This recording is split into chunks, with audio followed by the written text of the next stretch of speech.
Salut à tous et bienvenue sur les rêveries de Taski. On se retrouve donc pour cette vidéo Mid-Year Freakout Tag, mais version animée. Je l'ai un petit peu modifié tout en restant fidèle au tag de base. Donc je vais résumer. euh, je vais résumer avec quelques prompts les animés que j'ai vus cette année. Euh, les meilleurs, notamment ceux qui m'ont le plus marqué, de par leur qualité ou si c'était de la merde.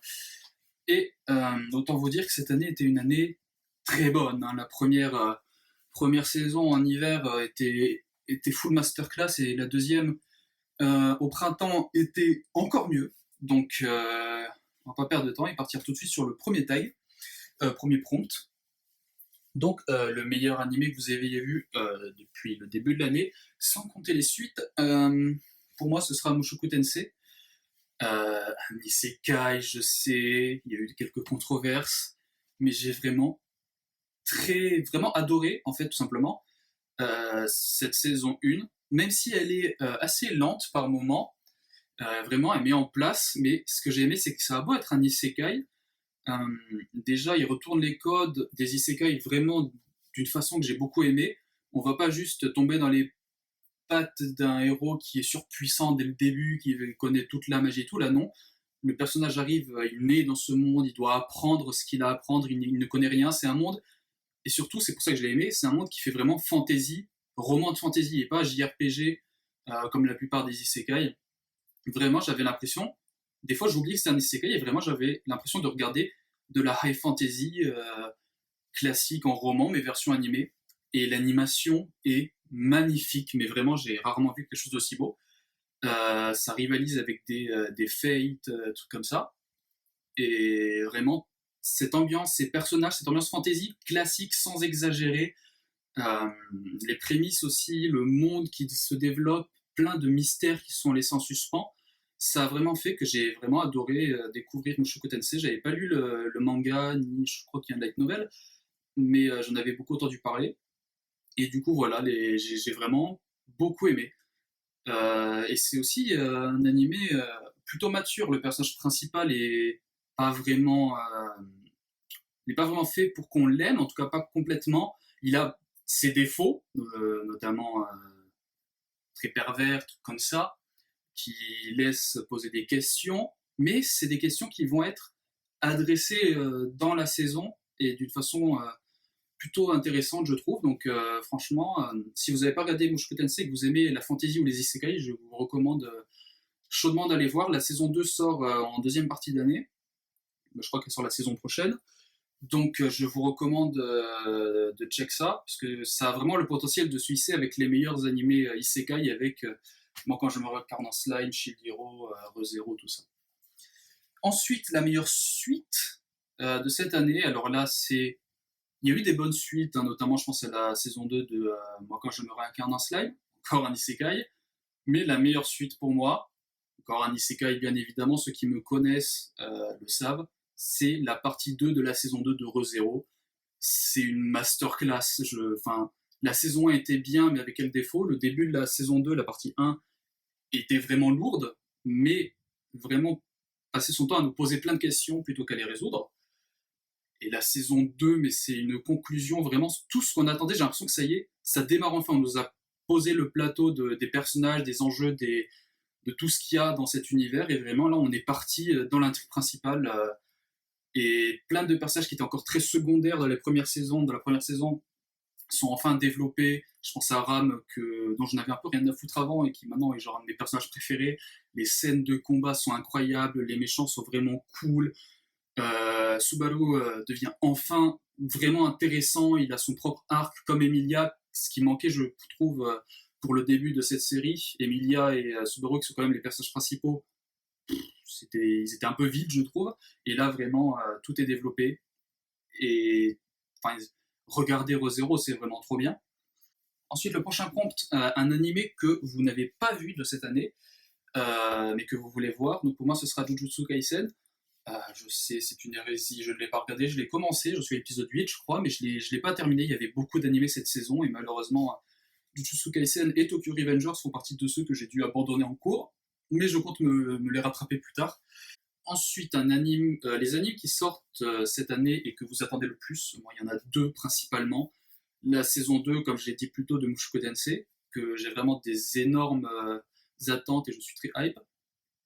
Et la saison 2 de Shield Hero, The Rising of the Shield Hero, que j'attends depuis un moment. La saison 1 était très sympa, encore un isekai qui arrive un peu à retourner les codes habituels, avec des personnages très attachants, même s'il y avait quelques erreurs quand même, c'est pas non plus l'œuvre parfaite. La saison 2 et la 3, quand elle sortira, permettront de montrer si il fait partie des top isekai ou si c'est juste un petit animé sympa.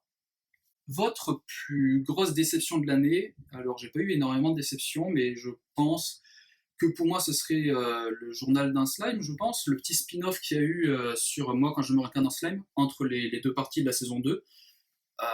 J'ai pas aimé, hein. C'est vraiment une sorte de spin-off humoristique, slice of life, où on suit un peu la vie de tous les jours entre les grandes actions des personnages de l'animé. Mais les blagues sont nulles, j'ai pas trop aimé les dessins en mode chibi, je préfère largement ceux de la série de base. Les blagues, j'ai vu 2 épisodes, ça retourne toujours autour du même chose, hein. Les kaijin qui veulent déguiser Rimuru en fille, c'est gamin, j'ai pas grand chose à dire, juste j'ai pas aimé quoi. Et sinon, la plus grande surprise de cette année, c'est un animé de cette saison, ou plutôt de la saison dernière, c'est Hot Taxi. J'en parle de temps en temps sur Twitter, je sais, mais pas assez de gens en parlent. Et vraiment, Hot Taxi, j'ai failli passer à côté, mais ne faites pas comme moi et regardez-le, parce que c'est trop bien. C'est l'histoire, en fait, on suit l'histoire de Odokawa, qui est une sorte de... C'est un morse chauffeur de taxi, qui va se retrouver mêlé de fil en aiguille à une histoire de mafia, de gens portés disparus et tout, malgré lui. Et en fait, on suit ce personnage qui essaie de s'y retrouver, parce qu'il est impliqué non seulement malgré lui, mais aussi il a des raisons personnelles. L'ambiance de l'anime est vraiment lourde. C'est censé se passer à Tokyo, mais j'ai vraiment l'impression de voir Gotham. Il fait toujours nuit, il pleut toujours. Donc c'est Tokyo Gotham, de doigt de voir Batman dans l'anime, mais qui fait très film noir. J'en regarde pas des masses, mais j'avais l'impression de voir un peu ce style détective noir, tout ça. Mais en même temps, on a des personnages qui sont vraiment très réalistes. Chaque personnage est différent et ils sont pas basés sur un trait de personnalité. Vraiment, ils ont tous leurs enjeux, leurs motivations, leurs raisons de faire ci ou faire ça. Il n'y a pas vraiment de Deus Ex Machina à part 2-3 scènes où vraiment les personnages ont des raisons d'être là à ce moment-là et tout est lié. Et les personnages sont vraiment cool, je les adore. Il y a une sorte vraiment de mystère autour de tout ça, ça donne envie de suivre l'animé.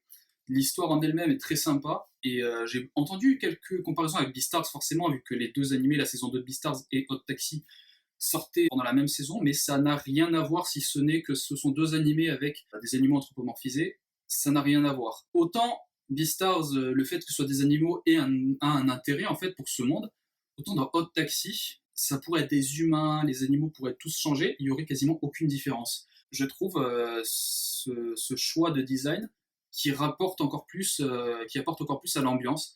Et vraiment, si vous n'avez pas vu Hot Taxi, je vous le recommande. C'est un de mes préférés de cette saison. En tout cas, c'est la plus grosse surprise. Ensuite, votre crush de début d'année, pour moi, ça serait Vivi de Vivi Fluoride Song, tout simplement parce qu'elle est badass et elle m'a vachement touché. Les thèmes abordés dans cet anime, l'anime est vraiment bien. Il me semble que c'est par le réalisateur de ReZero. Ouais, Vivi m'a vachement touché dans l'animé. Sa quête un peu de... À la fois sa quête de soi, de recherche de l'humanité, qu'est-ce que c'est que d'être humain, tout ça, c'est le genre de thème que j'aime beaucoup. Et c'est aussi, du coup, pour parler de l'anime, un anime que je recommande fortement. Je fais que switch entre anime et animé, j'ai envie de me taper. Mais vraiment, je recommande énormément aussi. C'est un animé de cette saison. Je pense que ce serait peut-être mon préféré de la saison avec Hot Taxi ou Higehiro. Mais voilà, donc du coup, si vous aimez la science-fiction, à la base de robots, de futurs apocalyptiques, tout ça, voyage dans le temps, je vous conseille d'aller regarder Vivi. C'est 13 épisodes, mais en tout cas, c'est vachement cool. Ensuite, votre personnage favori de ce début d'année, pour moi, ce sera du coup Odokawa de Hot Taxi, main à main avec Vivi, mais du coup, je vais parler de lui. J'aime beaucoup en fait son attitude, vraiment, c'est un personnage qui est confronté de force un peu malgré lui à des événements qui sont 1000 fois plus gros que lui, qui le dépassent complètement, des histoires de mafia, de trucs. Et il arrive à gagner un calme, une sorte de distanciation avec les événements qui se passent, une attitude de limite rien à foutre de tout ce qui se passe. Et c'est quelque chose que, je sais pas, j'ai trouvé vachement drôle, et le personnage, ça le rend encore plus attachant, malgré le fait qu'il paraisse blasé tout le long de l'animé, et on a envie de le suivre, et pour moi, c'est un de mes personnages préférés de cette saison. Ensuite, un animé qui vous a fait pleurer. Encore une fois, il n'y a pas d'animé qui m'ont vraiment fait pleurer cette année, mais celui qui m'a le plus touché, qui est le plus vraiment qui détruit un peu le cœur, c'est To Your Eternity.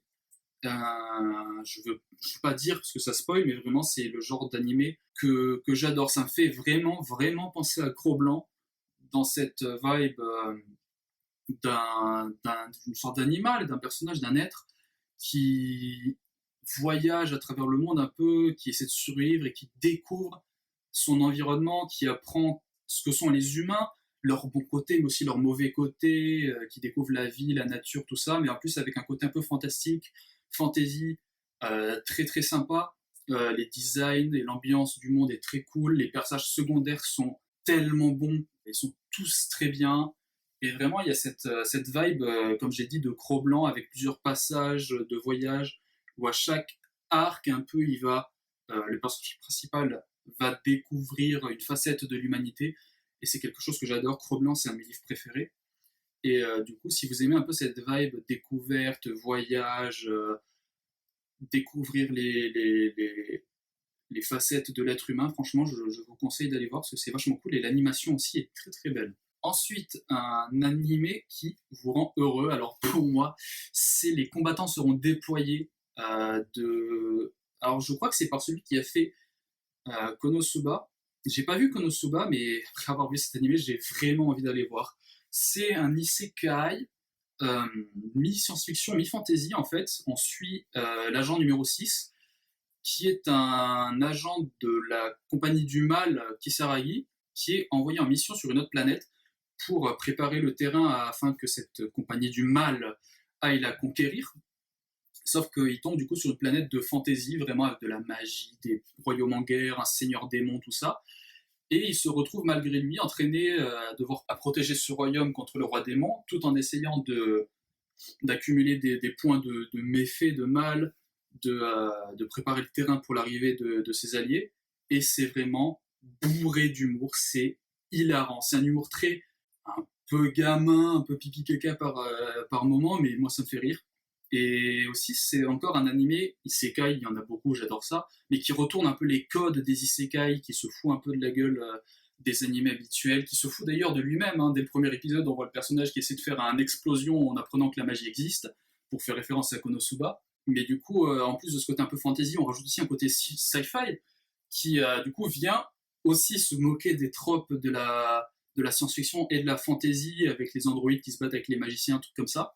Et le cast, bien sûr, moi je suis, si vous l'avez pas compris de mes dernières vidéos, je suis un lecteur et un spectateur qui est surtout attiré par les personnages.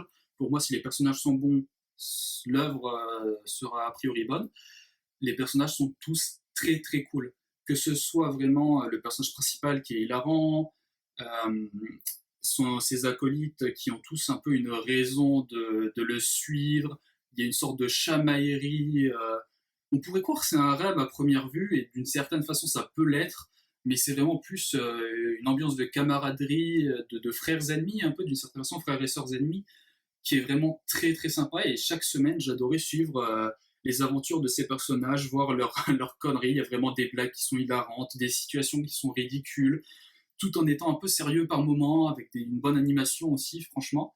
Je recommande fortement d'aller voir Les combattants seront déployés. Je sais pas ce que ça vaut par rapport à Konosuba, mais en tout cas, moi qui n'ai pas vu la Konosuba, j'ai vraiment beaucoup aimé. Les combattants seront déployés, donc foncez, c'est sur Wakanim, il me semble. L'animé avec le plus beau, avec la meilleure animation, les meilleurs graphismes et tout, pour moi, ce sera Mushoku Tensei. Comme j'ai dit en parlant un peu avant dans la vidéo, s'il y a une animation qui est vraiment magnifique, un peu à la Fate, tout comme ça, et ça rend tellement bien avec la magie, avec les décors de fantasy, que ce soit les grandes forêts, les grandes plaines, même juste l'animation d'une flaque d'eau, c'est vraiment magnifique. Les chara-designs sont ultra cool, je trouve, même si on tombe dans les clichés des personnages principaux qui ont toutes les teintes de couleurs possibles pour leurs cheveux. Ça reste quand même vachement cool. Chaque personnage vraiment dégage une aura rien que par son accoutrement. En fait, rien qu'à les voir, on sait à peu près, on a l'impression de les connaître. Et vraiment, les décors sont ultra beaux, même les décors désertiques qui d'habitude sont pas trop des trucs que j'aime trop. J'ai trouvé ça vraiment magnifique. Les villes sont diverses et tout aussi bien détaillées. Mushoku Tensei, c'est un des animes les plus beaux que j'ai vus. Je n'arrête pas de switch entre animé et anime. J'ai envie de mourir. Ensuite, du coup, des animes que vous voulez à tout prix finir avant la fin de l'année. Il n'y en a pas beaucoup pour moi, à part les animes de saison, mais je sais pas trop ce qu'ils m'ont donné, puis je sais que je vais les regarder. Du coup, il faut que je finisse Jujutsu Kaisen et Tokyo Revengers, comme j'ai dit avant. Mais il y a aussi Snafu que je veux finir. J'ai regardé la saison 1 et c'était très sympa, et je crois qu'il y a 3 saisons, un truc comme ça. Donc ce sera assez rapide à finir, c'est un petit animé slash of life, school life, romance. Ça fait plaisir entre deux gros isekai et animé de science-fiction qui te détruit mentalement. Et aussi, je vais finir Slayers. J'ai fini le premier arc de la première saison et c'est vachement cool. Encore là, c'est un animé de fantasy, c'est pas un isekai, mais c'est de la fantasy très potage. C'est très vieux, c'est à l'ancienne. Il y a vraiment une ambiance nostalgique qui sort de cet anime qui me fait penser au premier Dragon Ball, au Goldorak, truc comme ça. C'est l'ermite moderne qu'il avait qualifié comme un peu le donjon de Nullbuck, mais en version animée, et je vois à peu près la comparaison. C'est vraiment, il y a vraiment ce côté humour un peu ridicule, un peu parodie de la fantasy, encore une fois. Et ouais, c'est vachement cool, et du coup j'ai envie de le finir. Finir la saison 1 du coup, et peut-être regarder la saison 2 si je la trouve. Et du coup, voilà, c'est les animes que je veux terminer avant la fin de l'année. Du coup, voilà, c'est la fin de cette vidéo sur le Mid-Year Freakout Tag version animée. N'hésitez pas à me dire ce que vous en avez pensé, si vous aimez, si vous avez des recommandations, si je vous ai recommandé des animés que vous avez vus. Ce que vous pensez de ce que j'ai raconté dans cette vidéo, n'hésitez pas à like, tout ça, vous connaissez les bails. Et on se retrouve pour une prochaine vidéo, une autre fois.